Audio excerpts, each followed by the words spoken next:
you did the first game, but then take it through the mid to late. You can hold, you can aid, but now Cannon, okay, not getting into the jungle, bro. Maintaining EXP lane now remains with Cannon. Now it's Philippines on to the match point. Will Saudi Arabia get a point out of this undefeated team? Will this be the final challenge of Philippines stepping foot in the grand finals? Okay, you know, this is still what's on the line here for Philippines. Of course, they want to stay undefeated. They want to make their way to the grand finals here. Getting the close-up shot of Cannon once again. Loving the skins, by the way. And also the viewers watching online, make sure you grab the codes because they're giving out a bunch of skins for you guys watching. Now, mid lane. They have to, again, as they go through the rotations here, right? As they go through the rotation, as they try to find exactly where they want to find the first blood. It looks like it might even be up here. Cannon, the focus, has a little bit of armor left. Look at how many members are up here. You think we're going to take quite a bit of damage. Terrified's there. Flickers out, able to survive. Wow, that could have been great for Saudi Arabia to get that first blood, but they couldn't capitalize on it. This answers your question earlier.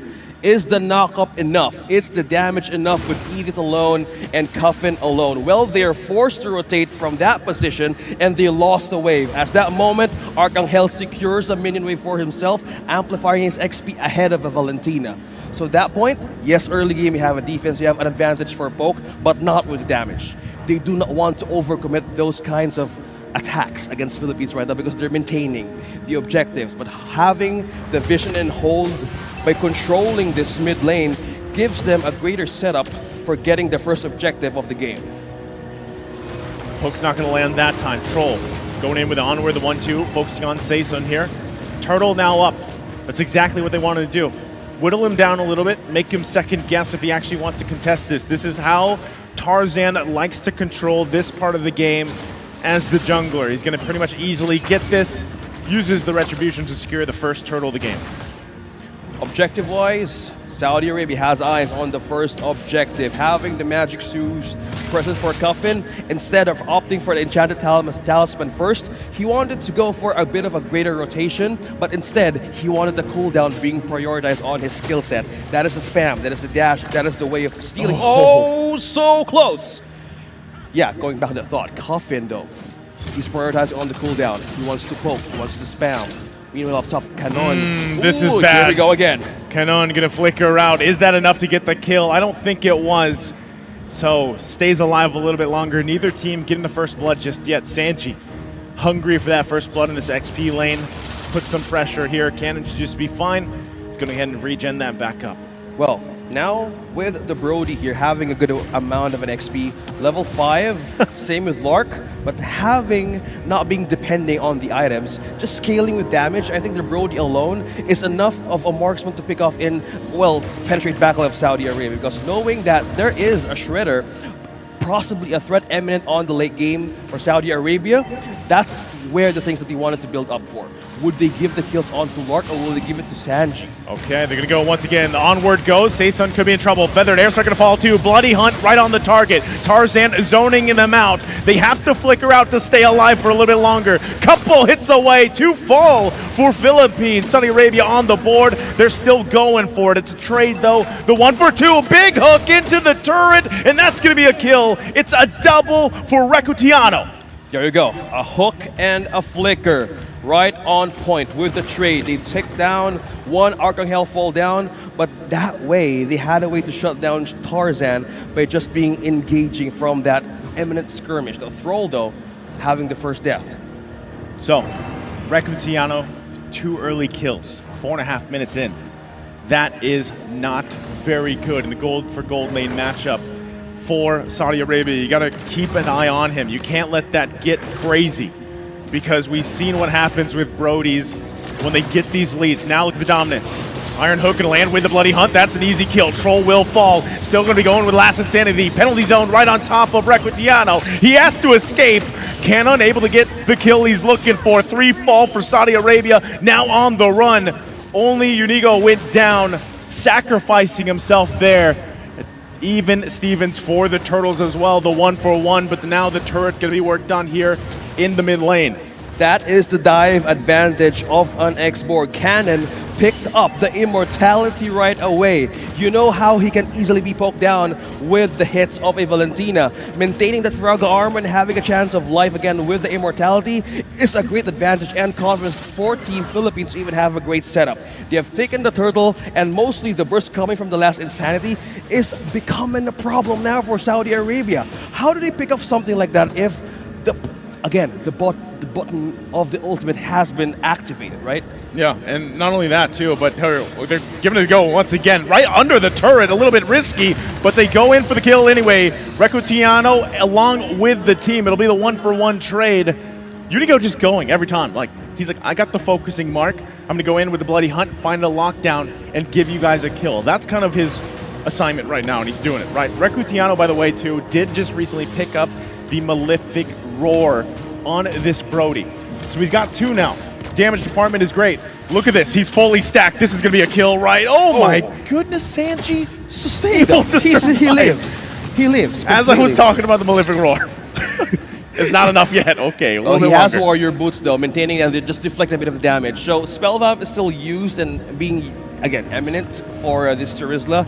Has a way of sustaining that, but if the threat now continues to grow for Recutiano, he had an early pick with that Malefic Roar, and with that, aided with Blade of Heptasis becoming a danger.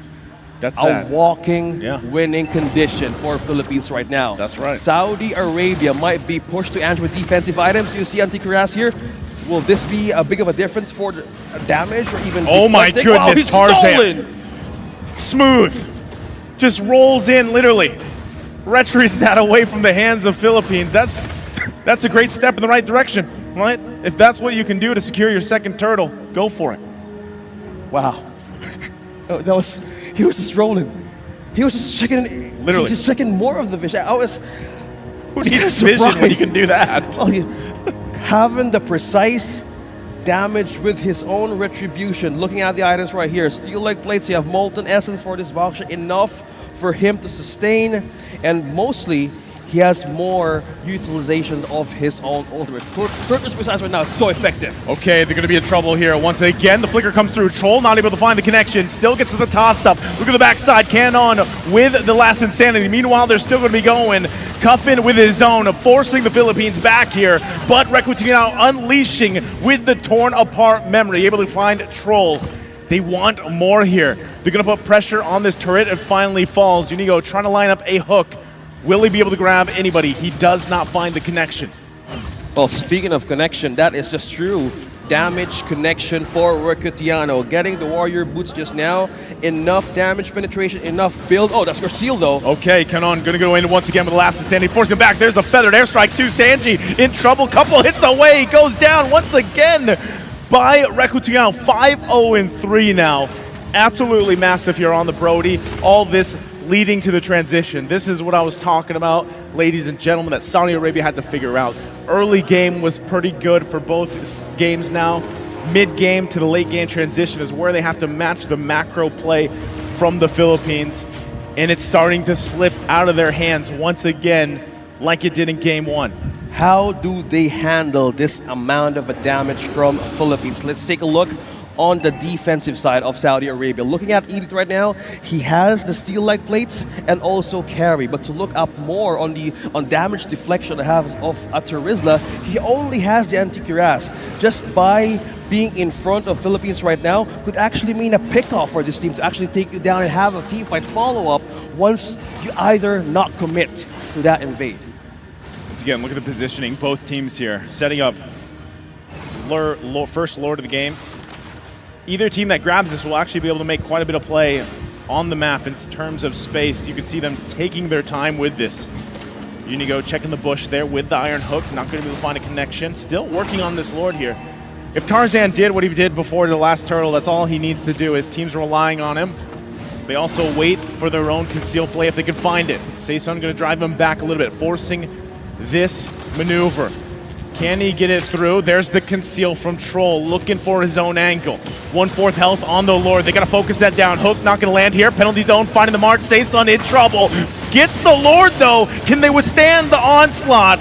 Lark in the backside, able to get a kill. Unigo goes down. Torn apart memory to follow up. They're going to chase them back here. 2 fall for Saudi Arabia. Philippines on the hunt. Recatiano gets the marks off and a kill. Flickers out defensively on top of it, securing them the win there in the trade.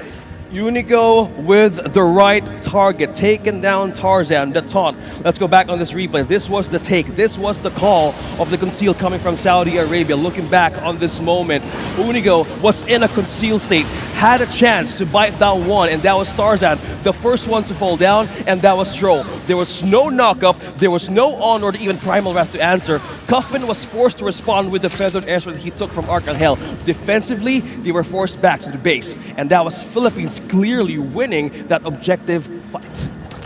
And with that, they've garnered themselves a huge gold lead once again at this point, 11 minutes into the game. This is usually the time frame where they really shine. They've ended games this early on too on the first lord of the game. They're going to press the situation again. That was a hook landing plus the bunny hunt. Tarzan in trouble, has the immortality, trying to buy time here, and he's still going to be going. Finally falls, now Troll the next target.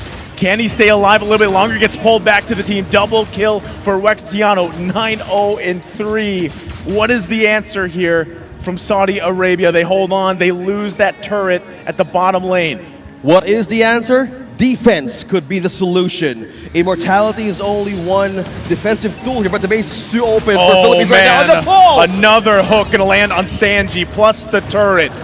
The threat there with the feathered airstrike. They're looking to close out the game here in a sweep, claiming their first position in the grand final. Looks like they're going to do it. Philippines, in quick fashion, 12 minutes in, will claim their spot in the grand final tomorrow.